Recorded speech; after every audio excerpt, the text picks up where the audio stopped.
Come into the Frog Film Room, and our man Mark Campbell. We thought we'd bother him this week just to see if he had a little bit of time. How's your week been? Anything going on? Pretty busy. Yeah. Pretty fun. A unique week. Yeah. It's amazing how the week turned, isn't it, though? Because early on, I know the stress level was really high. Folks were concerned about your program, concerned about you.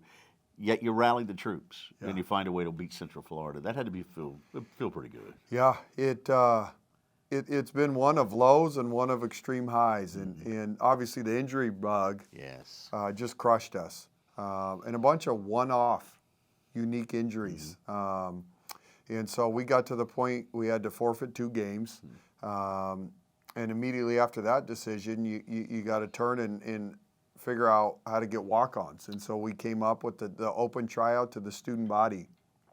And the group that showed up, the turnout was incredible. Right. And then from there, you still got to go play some games. And so we didn't get a practice 5-on-5 before the Central Florida game because of the onboarding process to get the walk-ons certified and cleared. They got certified and cleared the day of the Central Florida game. And so we put in a new offense, hadn't done it live, went out there and found a way to get a win. I love it. I love it. Going into that, though, the injury bug, just so folks know, you were down to essentially 4 players who could play without any restrictions on their minutes, correct? Yeah. How difficult for you was the decision to forfeit the games? Because I know you as a competitor. And I know as a teacher, you know, we teach young people to fight through adversity. Yeah. You know, so give me some sense of that decision.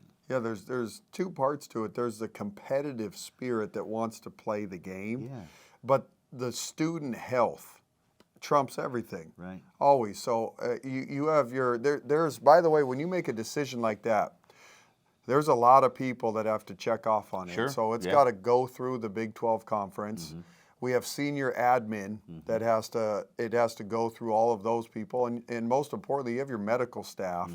And their only job is to make sure the student athletes are in a safe environment. Yeah. And so there's that whole, I'm just one of the people that has a little say in that decision.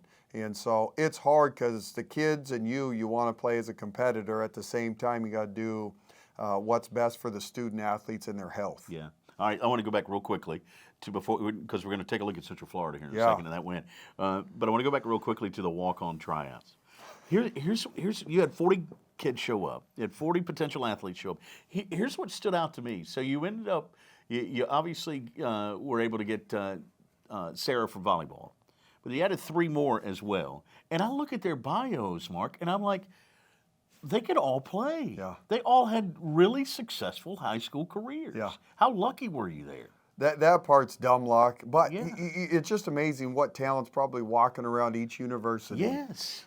For whatever reason. And so you had no idea how many were going to show up, let alone how good they'd be. Right. And you got kids that were 1,000-point scorers, won state championships. And so we were very fortunate with those 4 kids. But when you do this thing, these kids are literally coming from class to the tryout. They probably had Chicken Express for lunch right before. Yeah. And they're not in any form or shape college basketball conditioning. Yeah, yeah. So when they showed up to this tryout, these 40 kids were beat red, exhausted. Yeah. We had a 2-hour segment window to do the tryout. That thing shrunk to an hour. You had to. Yeah. They were cooked. Yeah, I bet. And we had 2 days of it. So we had a 6 o'clock on a Thursday and a 6 o'clock at night on a Friday. Yeah. And we ended up with these 4 young ladies. That's good. That's awesome. All right. Well, they got put to use. At least one of them did against Central Florida. We're going to talk about that when we continue here in the Frog Film Room.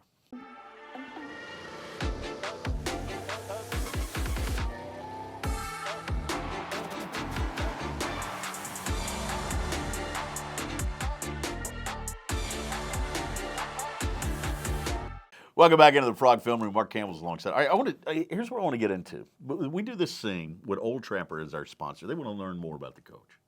So I've got a non-basketball question for you. So 4th grade Mark Campbell comes running home. He finishes all his homework right away, I'm sure.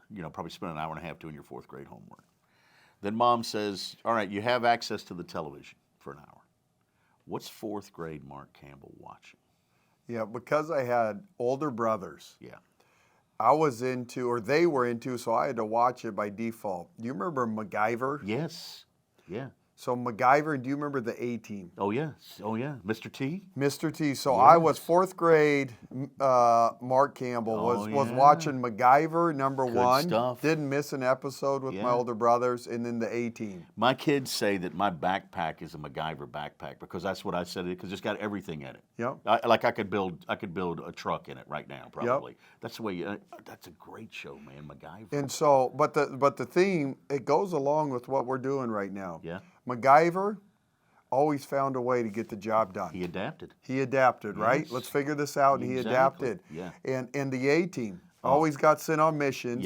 Yep. And I'm going to test your memory. Uh-huh. Hannibal would end every episode after they finished their mission. Hannibal was the brains of the whole thing. Yep. George. The guy who played. Do you remember what his line was at the end? I'm thinking hard here. Hold on. Let me know if you need help. I'm going to need help. What is it? Hannibal would say, I love it when a plan comes together. I love it when a plan comes together. Exactly. I remember that. Oh, that's good stuff. You know what? Together. So after Central Florida, it came together. I love it when a plan comes together. The plan came together. 5-out motion. You got to love it because you figured out a way to win here. And this was great effort. And you got a little bit of foul trouble, but you were able to withstand it. You put Sarah in for 78 seconds or so. Yep, she gave Agnes a blow. Agnes was in foul trouble and needed a glass of water, so Sarah came in and did phenomenal. Yeah, and it closes out with our Texas Health impact play of the game. This steal and fast break to win it and preserve it. Get you up by 4 at this point, sort of preserve the win. Yep, I mean, Vic was in the ball side corner over there, kind of guarding one of their players that's not an elite level shooter. Right. And she went for it. She shot the gap, which is actually against our team defensive rules. But Vic just went out and made a basketball play. Yeah. And pick 6, and they couldn't catch her out there in the open court. And that layup, that got us up 4 and kind of sealed the victory. I love it. I love it. I love it. All right, now you got to shift gears real quickly, though. Texas Tech, the Red Raiders. I mean, this is a tough, always tough when you play these guys. It's tough. And just winning on the road. That's hard. In the Big 12, yeah, it's hard. It's really hard. And so Krista's got a great team over there. I think she's in her 4th year. Right. And they're doing a great job. They want to press. They want to speed the game up. They got 2 dynamic guards that are carrying their program right now. And so we got our work cut out. And we got to go defend and rebound, take care of the ball.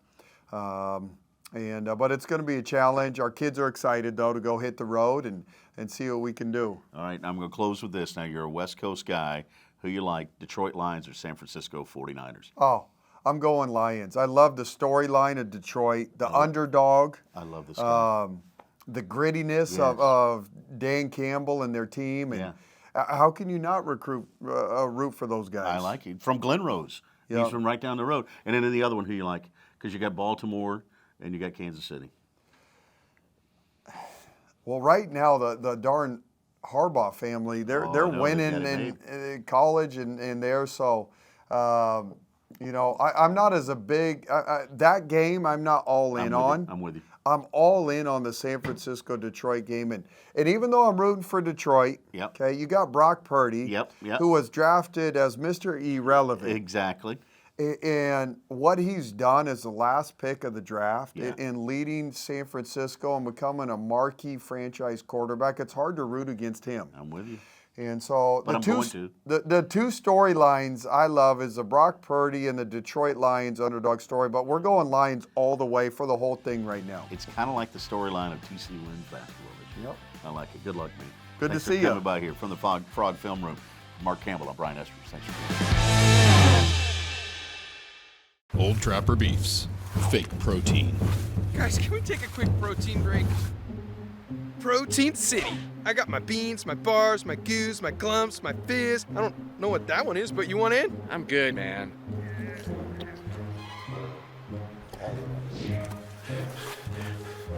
I think Goop was a bad choice. Old Trapper, what's your beef?